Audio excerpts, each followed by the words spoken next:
NPM 2415310082. Berikut saya akan mempresentasikan untuk kumpulan jawaban mikroekonomi.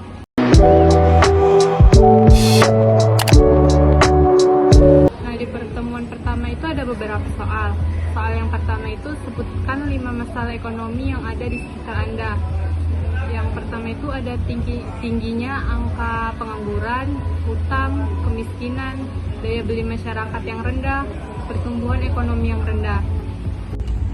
Nah, untuk soal yang kedua itu ada penyebab masalah dari masalah-masalah ekonomi yang terjadi. Yang pertama ada kemiskinan.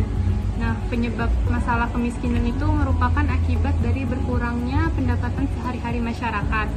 Yang kedua ada pengangguran. Pengangguran disebabkan oleh ketidakseimbangan antara jumlah angkatan kerja dan jumlah lapangan pekerjaan. Yang ketiga ada hutang. Penyebab masalahnya itu adalah pendapatan yang tidak cukup sementara ada beberapa kebutuhan yang mendesak dan harus dipenuhi saat itu juga. Yang keempat ada pertumbuhan ekonomi yang rendah.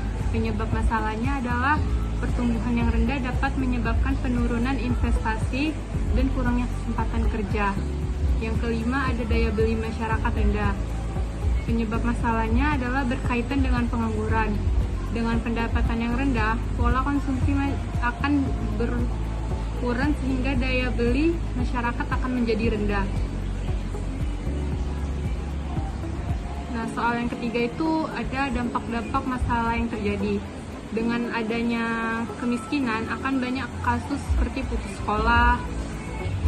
Kalau dengan pengangguran berarti adanya tenaga kerja yang tidak termanfaatkan secara optimal. Hal ini dapat menurunkan produktivitas nasional dan menghambat pertumbuhan ekonomi yang ada. Kalau dampak masalah dari hutang itu dia mempengaruhi kesehatan mental dan hidup tidak tenang. Yang keempat itu ada hilangnya pekerjaan dan peningkatan angka pengangguran. Dan yang terakhir ada inflasi mengurang nilai uang sehingga barang dan jasa yang dibeli menjadi lebih sedikit. Yang keempat itu ada solusi dari beberapa masalah yang terjadi. Yang pertama itu ada penurunan beban pengeluaran atau bantuan sosial dan peningkatan pendapatan masyarakat. Yang kedua ada peningkatan kualitas sumber daya manusia atau SDM dan penciptaan lapangan kerja. Yang ketiga, mengatur ulang pos-pos pengeluaran, mengurangi pengeluaran dan cari penghasilan tambahan. Yang keempat, ada peningkatan konsumsi dalam negeri, peningkatan aktivitas dunia usaha serta menjaga kestabilitasan ekonomi dan ekspansi moneter. Dan yang terakhir, harga barang dan jasa. Lanjut ke pertemuan kedua. Pertemuan kedua ada soal yang pertama yaitu sebutkan jenis atau bentuk perekonomian di Indonesia. Yang pertama itu ada sistem ekonomi tradisional, yang kedua sistem ekonomi liberal, yang ketiga sistem ekonomi komando, dan yang terakhir adalah sistem ekonomi kerakyatan. Nah, jadi dari sistem ekonomi tradisional adalah sistem ekonomi yang didasarkan pada tradisi kebiasaan yang sudah diterapkan di lingkungannya. Untuk sistem liberal ini, semua pihak memiliki kebebasan penuh untuk melakukan aktivitas ekonomi dan mendapatkan keuntungan yang sebanyak-banyaknya. Yang ketiga tadi ada ekonomi komando, disebut juga sistem ekonomi terpusat. Dalam sistem ekonomi komando, sebagian besar dari sistem ekonomi dikendalikan pemerintah. Dalam hal ini, pemerintah terlibat dalam sistem produksi dengan dominasi yang terlihat jelas. Yang ketiga ada sistem ekonomi kerakyatan. Sistem ekonomi kerakyatan itu adalah sistem yang menjamin untuk mewujudkan kesejahteraan dan kemakmuran rakyat. Karena dalam sistem ini sifatnya terbuka bagi seluruh lapisan masyarakat, berkelanjutan dan mandiri. Soal yang ketiga yaitu kritis kelemahan dan kelebihan ekonomi di Indonesia. Yang pertama untuk sistem ekonomi komando, kelebihannya itu pemerintah bisa dengan mudah mengawasi dan mengendalikan harga barang dan jasa. Pendapatan masyarakat merata karena pemerintah mengatur distribusi pekerjaan. Untuk kelemahannya itu pemerintah tidak mengakui hak individu, masyarakat tidak diberi ruang untuk berinovasi. Kalau untuk ekonomi tradisional itu kelebihannya pemenuhan kebutuhan hidup dan bukan mencari keuntungan sehingga menonjolkan sifat kekeluargaan dan rasa kepercayaan. Sedangkan kelemahannya itu struktur kerja yang tidak jelas membuat efektivitas kerja dan tingkat kesejahteraan relatif rendah. Sedangkan kalau untuk kelebihan ekonomi liberal yaitu meningkatkan inisiatif dan kreativitas untuk mengatur kegiatan ekonomi sehingga menciptakan motivasi yang tinggi untuk bersaing. Adapun kelemahannya yaitu praktik monopoli terjadi di mana-mana sehingga memunculkan persaingan yang tidak sehat dan sulit untuk memeratakan pendapatan sehingga kesenjangan sosial semakin tinggi. Yang terakhir ada sistem kerakyatan. Untuk kelebihan sistem kerakyatan ini adalah memperkecil kesenjangan antara kaya dan miskin. Rakyat mendapatkan perlindungan dari persaingan yang tidak seimbang, meningkatkan kesejahteraan rakyat banyak. Untuk kelemahan sistem kerakyatan ini dia ada peran negara lebih dominan dibanding masyarakat. Kurangnya pemahaman rakyat perihal investasi, negara lebih dominan dalam perekonomian sehingga sektor ekonomi di luar negara akan semakin terhambat.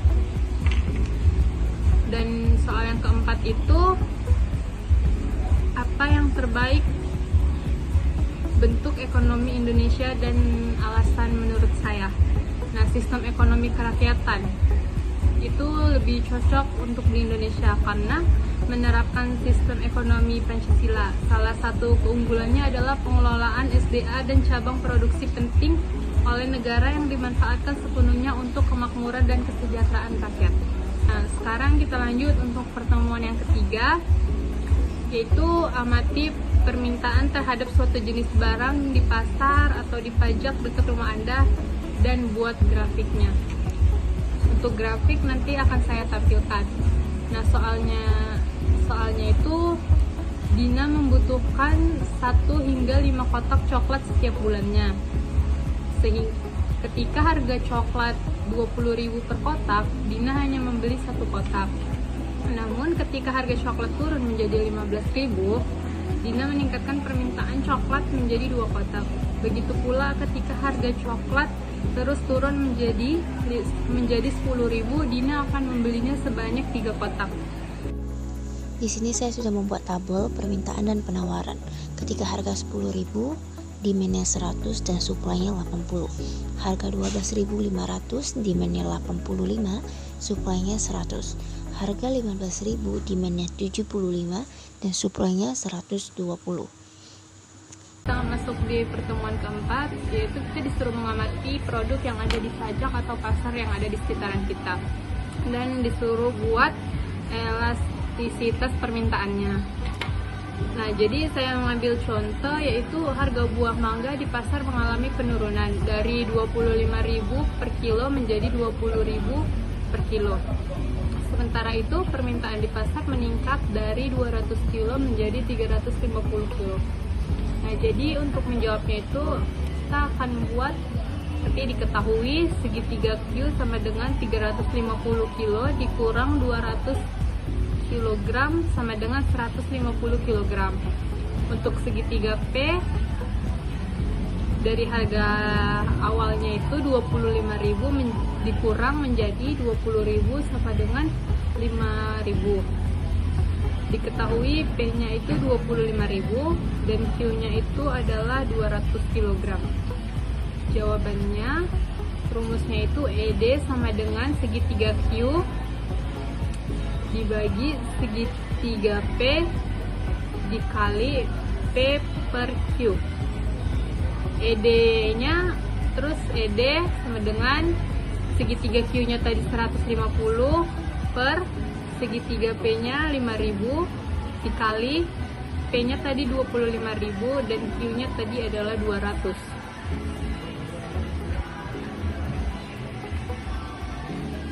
Nah, jadi ED-nya itu sama dengan 0,03 dikali 125 dan hasilnya menjadi 3,75. Berdasarkan hasil ED di atas dapat disimpulkan bahwa permintaan buah mangga di pasar bersifat elastis, yaitu E lebih dari 1. Nah, untuk pertemuan ke-6 itu kita disuruh menentukan elastisitas permintaan dan penawaran pada setiap perubahan harga. Di sini kita akan mencari elastisitas supply, yaitu delta Q per delta P dikali P per Q sama dengan 12.000 dikurang 3.000 per 8.000 dikurang 2.000 dikali 2.000 per 3.000. ES sama dengan 12.000 dikurang 3.000 9 per 8.000 dikurang 2.000 6.000 dikali 2 per 3. Jadi elastisitas supply adalah 1, yaitu permintaan uniter. Dan di sini kita akan mencari elastisitas pada demand dengan rumus delta Q per delta P dikali P per Q. ED sama dengan 4.000 dikurang 10.000 per 8.000 dikurang 2.000 dikali 2.000 per 10.000, yaitu min 1 dikali 1 per 5. ED adalah min 0,2. Lanjut kita akan mencari elastisitas pada baris ketiga, yaitu ES sama dengan 6.000 dikurang 3.000 per 6.000 dikurang 2.000 dikali P nya 2.000 per Q nya 3.000. 6.000 dikurang 3.000 3.000 per 6.000 dikurang 2.000 4.000. 3.000 per 4.000 dikali 2 per 3. Elastisitasnya adalah 0,5. Dan di sini kita akan mencari elastisitas supply di baris kedua dengan harga 4.000 dan penawaran 6.000. ES sama dengan 6.000 dikurang 3.000 per 4.000 dikurang 2.000 dikali kita balikin nilai PQ nya 2.000 per 3.000. ES sama dengan 3.000 per 2.000 dikali 2 per 3. Nilainya adalah 1. Lanjut kita ingin mencari elastisitas demand. Elastisitas demand sama dengan 8.000 dikurang 10.000 per 4.000 dikurang 2.000 dikali 2.000 per 10.000. ED sama dengan min 1 dikali 1 per 5. ED sama dengan min 0,2. Dan kita masuk ke pertemuan 8, yaitu ujian MIT.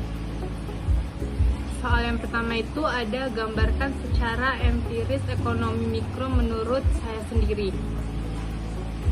Nah, mikro itu menurut saya ilmu yang mempelajari kegiatan ekonomi produsen dan konsumen dan juga mengalokasikan sumber daya produksi.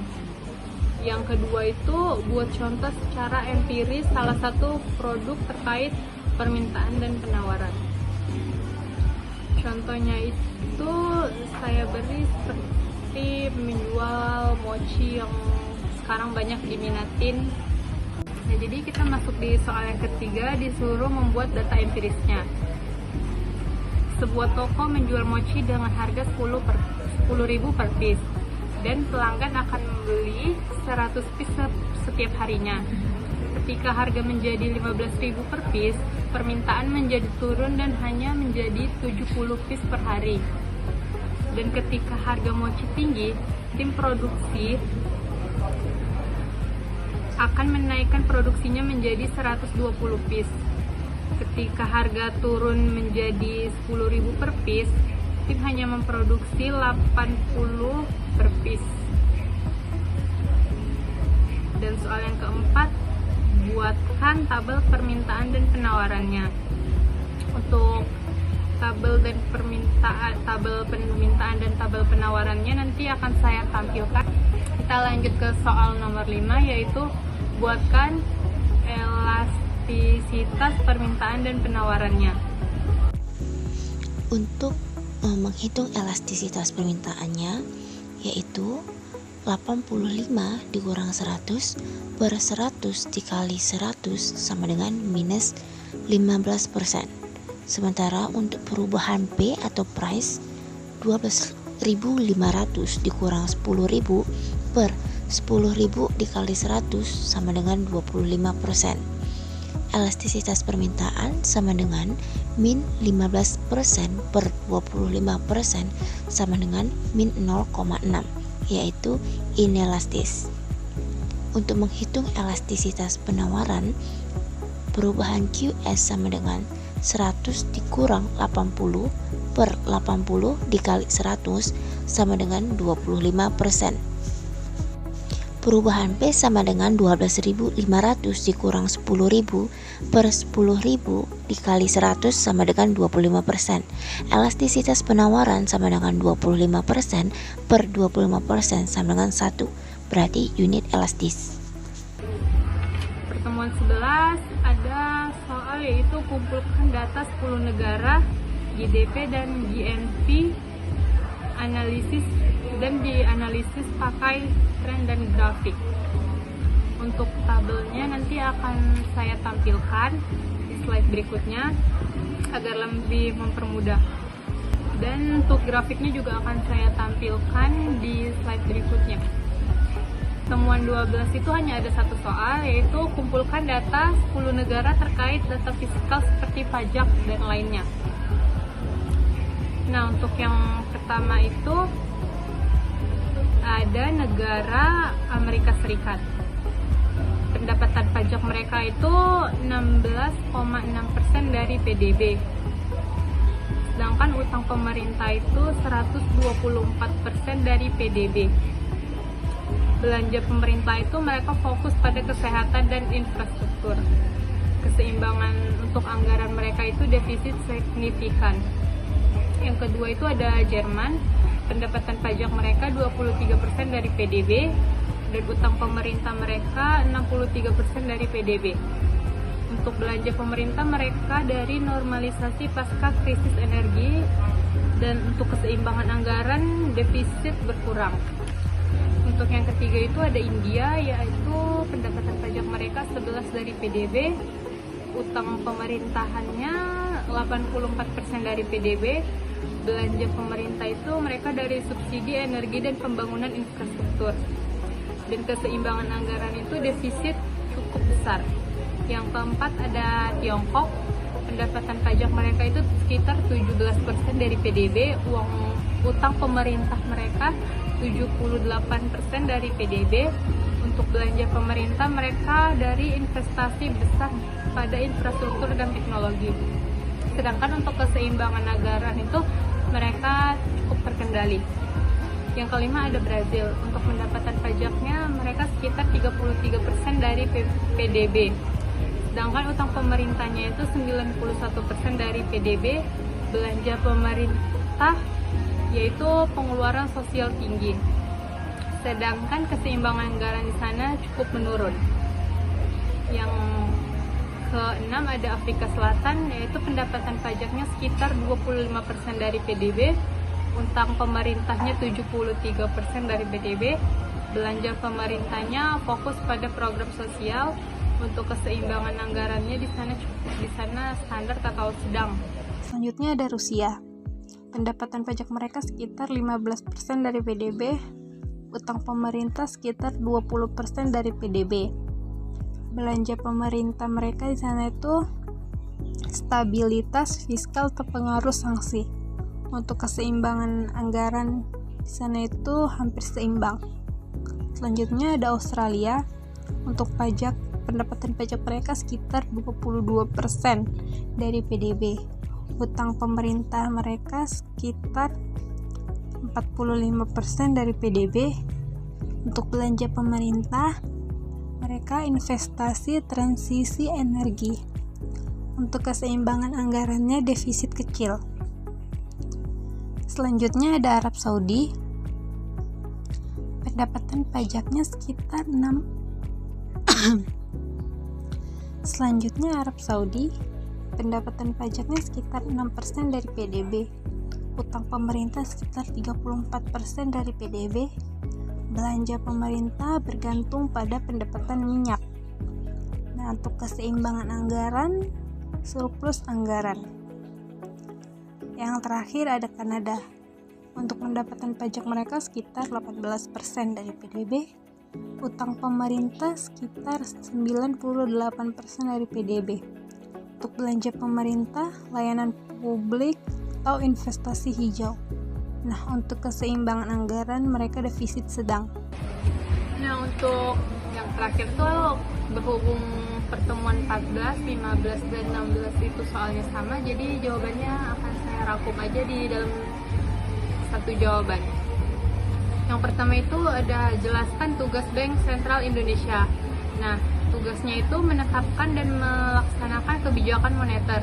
Bank Sentral mengatur jumlah uang yang beredar di masyarakat dan mengatur serta menjaga kelancaran sistem pembayaran. Sistem pembayaran di sini bisa berupa tunai atau non tunai dan menjaga stabilitas sistem keuangan. Bank Sentral juga menerapkan kebijakan pengawasan makroprudensial atau kebijakan yang mendorong intermediasi atau perantara yang seimbang, berkualitas, dan berkelanjutan. Yang kedua, kita disuruh kritis kelebihan dan kekurangannya. Untuk kelebihannya itu yang pertama ada mendorong kelancaran produksi dan pembangunan. Yang kedua ada memperluas kesempatan kerja guna meningkatkan taraf hidup rakyat. Untuk kekurangannya itu dia ada misalnya kalau ada inflasi. Nah, Bank Sentral ini sering menaikkan bunga. Hal tersebut dapat menyebabkan pertumbuhan ekonomi yang tidak baik untuk di masyarakat sekitar. Nah, untuk soal yang ketiga itu ada soal yang jika saya menjadi gubernur BI, berikut adalah hal-hal yang saya lakukan. Yang pertama itu memperkuat stabilitas moneter dan inflasi. Menjaga inflasi dalam target, pastikan inflasi tetap stabil di rentang yang ditetapkan. Misalnya 2-3%. Dengan kebijakan moneter yang terukur, seperti mengatur suku bunga acuan dan likuiditas. Selanjutnya ada mempertahankan stabilitas nilai tukar rupiah. Lakukan intervensi di pasar falas jika terjadi tekanan pada nilai tukar sambil menguatkan cadangan devisa. Lalu meningkatkan akses dan inklusi keuangan. Mendorong inklusi keuangan, pastikan masyarakat di daerah terpencil memiliki akses ke sistem keuangan formal melalui digitalisasi dan kebijakan pro UMKM. Memperluas penerapan QRIS, lalu tingkatkan penggunaan sistem pembayaran digital seperti QRIS untuk mendukung efisiensi ekonomi terutama di sektor UMKM. Selanjutnya ada berinovasi dalam sistem pembayaran. Mengembangkan sistem pembayaran yang lebih cepat, murah, dan aman. Juga baik untuk transaksi domestik maupun internasional.